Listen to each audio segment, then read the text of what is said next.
Hello दोस्तों, नमस्ते, प्रणाम, हर हर महादेव। तो सभी का स्वागत है। और आप लोग कैसे हैं जरूर बताइएगा और कमेंट बॉक्स में ये भी बताया करिए कैसा लगा हम सबका गीत। और देखिए इतना लोग हम इकट्ठा हुए हैं, कैमरा आवत ना बहुत दूर दूर कैमरा रखे तब आवत है। और हमारे सबकी वीडियो देखा कर, सपोर्ट भी देखा कर, प्यारे प्यारे हाथों से कमेंट और लाइक करिए। कमेंट लाइक दीदी हमारे कहना है सब जने देख के चला जाते हैं, लाइक नहीं करते भाई, जितना कमेंट रहा उतना लिखो चाहिए। और देखो भैया, आज हम एक लाइव जीतिया माई का उठान गए। पहली बार आप लोग सुनत हुए उठाना हुआ था जीतिया माई के। शोहर तो गाय को सुनाए गए, अब उठानो गीत गाओ सबको। और जैसे भी लागे आप लोग कमेंट में जरूर बताओ जाइए और प्यारा प्यारा से कमेंट जरूर करिएगा।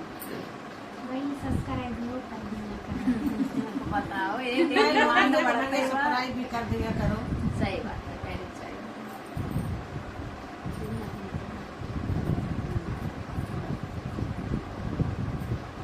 आज अंगना में आई है जीवतिया मैया, आज अंगना में आई है जिया मैया, आज अंगना में आई है जिया मैया, आज अंगना में आई है जीवतिया मैया, आज अंगना में आई है।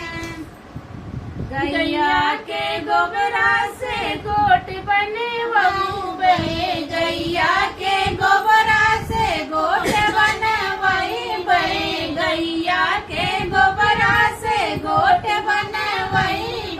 आज बिचवा में बैठे जीवतिया मैया, आज बिचवा में बैठे जिया मैया, आज बिचवा में बैठे सिया मैया, आज अंगना में आई है जीवतिया मैया, आज अंगना में आई है सिया मैया, आज अंगना में आई है सिया मैया। फूल माला माई तो का चढ़ाई, फूल माला माई तो का चढ़ाई, फूल माला मैया तो का चढ़ाई, बड़ी आरती उतरी है सिया मैया, तोरी आरती उतरी है सिया मैया। आज अंगना में आई है जीवतिया मैया, आज अंगना में आई है सिया मैया, आज अंगना में आई है सिया मैया। फूलिया मिठाई के भोग लगाऊ, फूलिया मिठाई के भोग लगाऊ, फूलिया मिठाई के भोग लगाऊ, घी के दिया ना जलई है सिया मैया, घी के दिया ना जलई है सिया मैया। आज अंगना में आई है सिया मैया, आज अंगना में आई है सिया मैया, आज अंगना में आई है। और देखो भैया, एमे चील और सियारिन भी रहा थी ना, आप लोग न सुने हो तो सुन ले ही। चील और सियारिन कथा भी होता। चील और सियारिन के कथा सुनई बे, चील और सियारिन के कथा सुनई बे, चील और सियारिन के कथा सुनई बे।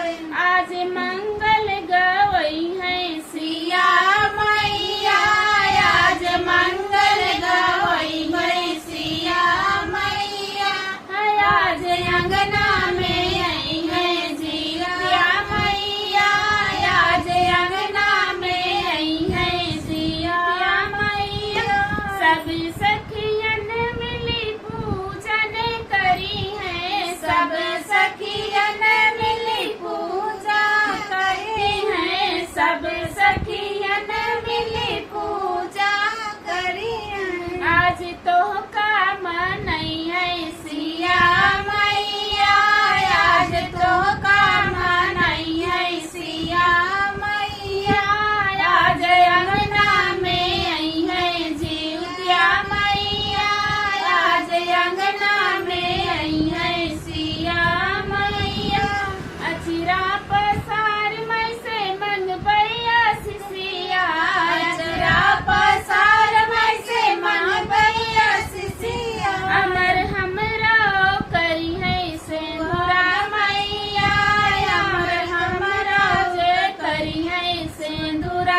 आई है। गीत कैसे लाल भैया कमेंट में जरूर बताओ चाहिए। मिलते हैं नेक्स्ट वीडियो में, तब तक बहुत बहुत धन्यवाद। धन्यवाद। जितना जने देखे हो बहुत बहुत धन्यवाद आप सबका।